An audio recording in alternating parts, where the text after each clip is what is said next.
বিসমিল্লাহির রহমানির রহিম।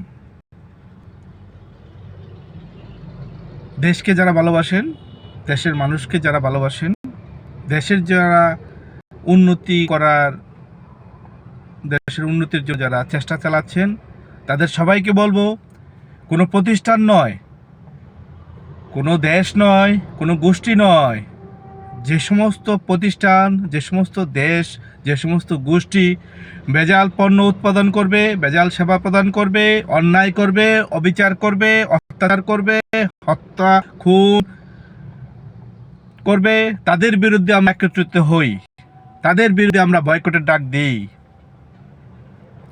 অবশ্যই আমাদের একতা, আমাদের এই আন্দোলন, আমাদের এই